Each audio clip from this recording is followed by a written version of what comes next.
Warhammer 40k Space Marine 2. Playing Space Marine 2 makes you feel like nothing can stop you, besides this knee-high elevator gate when I got soft-locked outside of the elevator that I needed to go into to progress. Space Marine 2 is an adventure game, third-person shooter game, fighting game, hack-and-slash game, adventure game developed by Saber Interactive. The story is this: in the 41st millennium, the galaxy-spanning Imperium of Man is under constant threat from hostile aliens and threatened from within by traitors. It is an age of constant war, and you play as one of the Space Marines, genetically altered super soldiers designed to kick ass and chew bubblegum. However, in this fictional universe, bubblegum doesn't exist.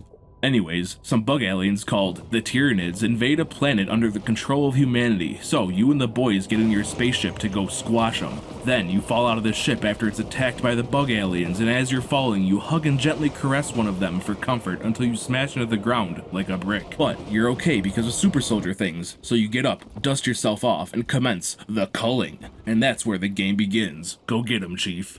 The story isn't really the focus, but there's definitely something there for people who like a good story. They give you a twist and a turn or two. I'm here, damn it! Ghostmaster have command. What are your orders?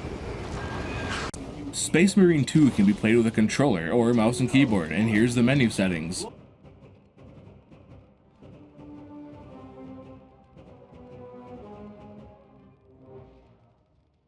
Here's the platforms you can play on. Cross-play is available across all platforms, however you can only play cross-platform in the PvE modes because the devs knew that everyone would whine and complain about PC advantage and or aim assist in the PvP mode. This game is by far one of the best looking games I've played this year. Just look at it. It's easily on par with Black Myth Wukong. Just look how cool all that purple energy looks surrounding that obelisk structure, and there's many other set pieces like that. Aside from being epic, the set pieces can also just be morbid as hell. Multiple times throughout the game you walk through areas that just have piles of bloody, mangled corpses strewn across the ground. And there's tons of graphically intensive animations that occur that are pretty cool to look at, like this bell falling and destroying everything underneath it.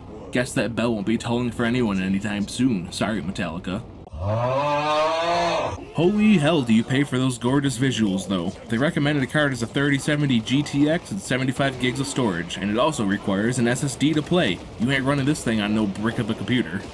In both the campaign and the multiplayer operation missions, the game flows as follows. Prepare for your mission at the battle barge, which is where all the Space Marines chill and make out or whatever before they go on missions. Additionally, on the battle barge, you can change your class, equipment, and what combat perks you want to use. Then, you choose your mission, get on the little spaceship to fly into the carnage and commence slaughter. Missions feel like a combination of Helldivers, Gears of War, and a pinch of God of War. You follow a linear path while slaughtering hordes of enemies via gun or melee weapon while completing objectives along the way, such as plant bombs on a gross flesh wall to explode it, so you can progress. And then occasionally fight some bosses with a big ol' health bar.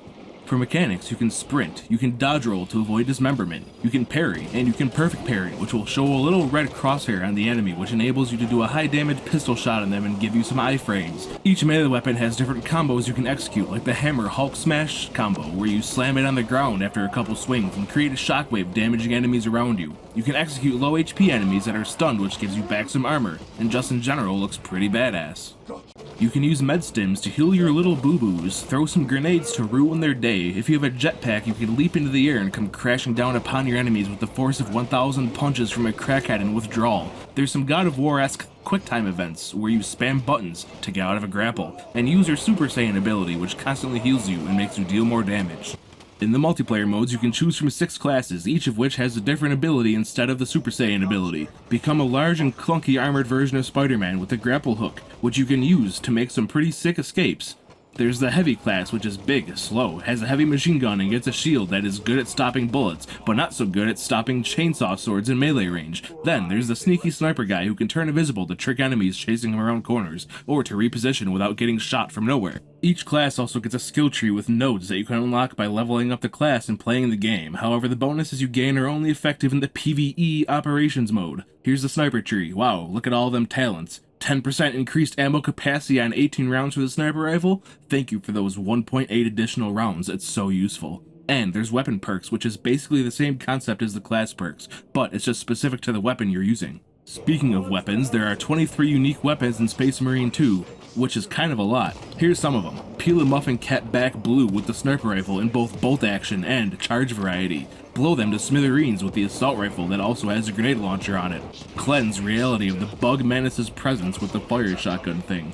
Each multiplayer class is limited to certain weapons. There's also 4 different melee weapons: the combat knife, the chainsaw sword, the sword, which should just be objectively worse because it isn't a chainsaw sword, and the power hammer, which you can use to make Tyrannid puree. Lastly, there's 4 difficulties you can play on in both the campaign modes and the co-op operations mode. They're called different things between the 2 modes, but they're basically the same difficulty levels. You got easy for the widow babies that can't hit the broadside of a barn with aimbot. Then there's normal for people that have content to record and need to get through the game in a timely manner but don't want the game to be mind-numbingly easy. There's Veteran, which is allegedly how the game is supposed to be played. Then there's Angel of Death for the Giga Chads among you that need to prove yourself, that you have the mechanical skill and mental fortitude to suffer death after death after death for some bragging rights. There's a decent enemy variety in the game. You got 2 factions. First, the Tyrannids, which resemble bugs. Some members of this faction are the faceless expendable horde enemy, which dies in a couple shots and sometimes jumps at you. There's the sniper enemy, which snipes. There's the dual-wield sword enemy, which will walk at you and try to stab you, and sometimes does unblockable heavy attacks. There's the flying enemy that shoots big, gigantic green balls at you. Then there's the other faction, known as the Thousand Suns Traitor Legion, which are just humans that are against the Imperium, so naturally they must perish under the steel-sized 29 boot of the Imperium. They have foot soldiers that are so weak and pathetic that you can literally just sprint into them and they explode into a fine pink mist. There's also bigger Space Marine looking heretic enemies that are harder to kill and actually pose a threat. Then there's bosses, some of which are the Lictor, which is just bigger, has different combos, and is more agile than a non-boss Tyrannid.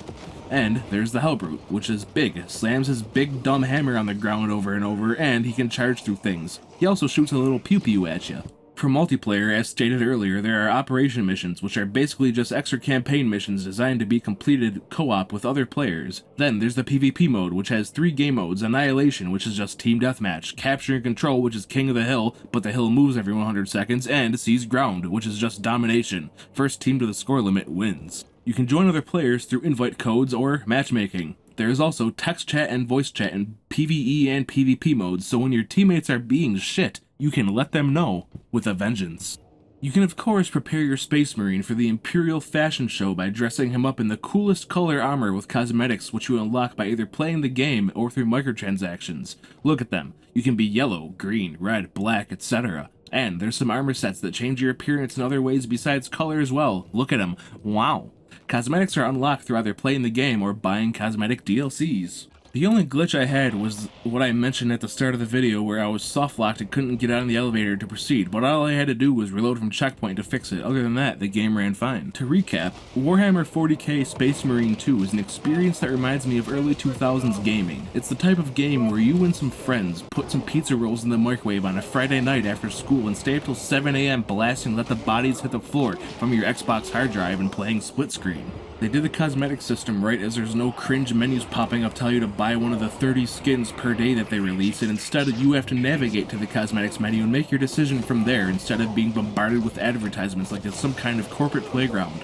There of course was some controversy about the game because everyone has something to cry about nowadays, and some Reddit weirdos are complaining that the game isn't inclusive enough, which is something I could give literally 100,000 shits less about.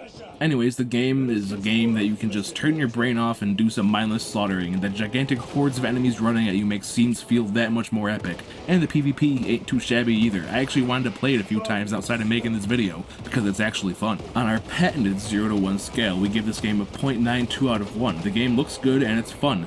There's nothing really bad I can say about it. The only thing it lacks a bit is a narrative. I didn't really care about the characters, but this is just one cog in the gargantuan lore machine that is the 40k universe, so if you want lore, go read a book or something. If you liked this no bullshit review of Space Marine 2, please like, comment, and subscribe, or else we will bring down the full force of the Imperium of Man upon you, and you will be crushed under its weight like the insignificant worms that you are. For the Emperor! JK, I love you all even if you don't subscribe, but you still should. Thank you, good night, and don't forget to sweep your house for Tyranids before you go to sleep tonight.